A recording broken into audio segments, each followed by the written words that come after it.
وَأَلْحِقْنِي بِالصَّالِحِينَ، اور نیک لوگوں میں مجھے لاحق کر دے. کیا مطلب؟ اے اللہ دنیا میں صرف اکیلا میں ہی نیک نہیں ہوں غامدی کی طرح.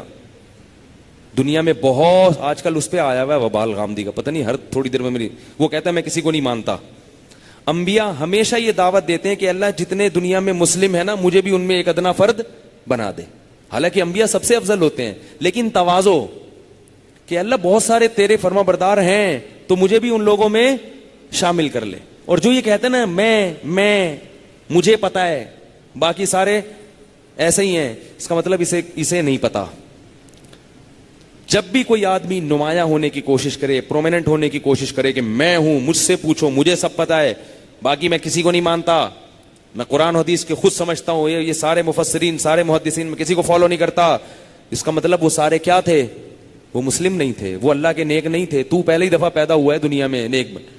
بہت بڑی کثرت ہے مسلمانوں کی، ایمان والوں کی، جو ہر دور میں نیک ہوتی چلی آئی ہے، اور یہ کسی دور میں ختم نہیں ہوگی. اگر برے ہوں گے تو نیک بھی ہوں گے، بہت بڑی تعداد میں ہوں گے.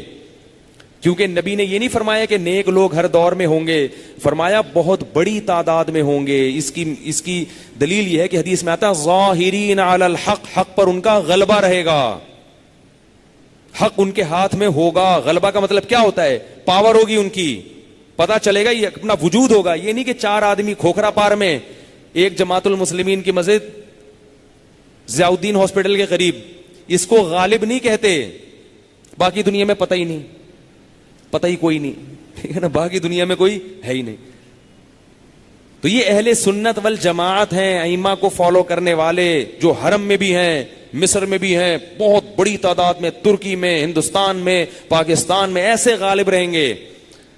ہاں زوال جب آئے گا جب اللہ کی طرف سے قیامت کا زلزلہ برپا ہونے والا ہوگا، پھر زوال آئے گا، پھر اس قسم کی چیزیں پیدا ہوں گی. کیونکہ حدیث میں آتے پھر اللہ علماء کو اٹھائیں گے، جاہل لوگ عالم بن کے علماء کا منصب سنبھالیں گے، یعنی عالم نہیں بنیں گے لیکن علماء کا منصب سنبھال لیں گے.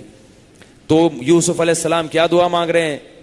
توفنی مسلما والحقنی بالصالحین، اے اللہ تو مجھے موت دینا اس حال میں کہ میں مسلم ہوں اور مجھے نیک لوگوں میں شامل کر لے. آگے اللہ فرماتے ہیں یوسف علیہ السلام کا پورا واقعہ نقل کرنے کے بعد، ذالک من انباء الغیب، اے محمد صلی اللہ علیہ وسلم یہ وہ غیب کی خبر ہے، نوحیہ الیک، جو ہم آپ کو بتا رہے ہیں. آپ تو لکھنا پڑھنا بھی نہیں جانتے، آپ تو کسی کتاب کے مؤلف نہیں ہیں، مصنف نہیں ہیں، کوئی کتاب آج تک آپ نے پڑھی نہیں ہے، کوئی تحریر آپ نے پڑھی نہیں ہے. وما تخطہ بیمینک، ایک لکیر آپ کے ہاتھ نے کبھی نہیں کھینچی.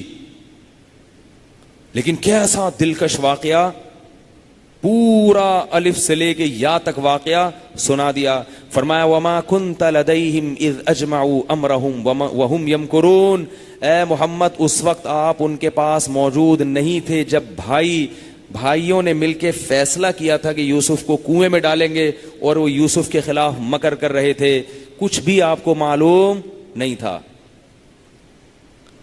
وما كنت لديهم اذ اجمعوا امرهم وهم يمكرون وما اكثر الناس ولو حرصت بمؤمنين.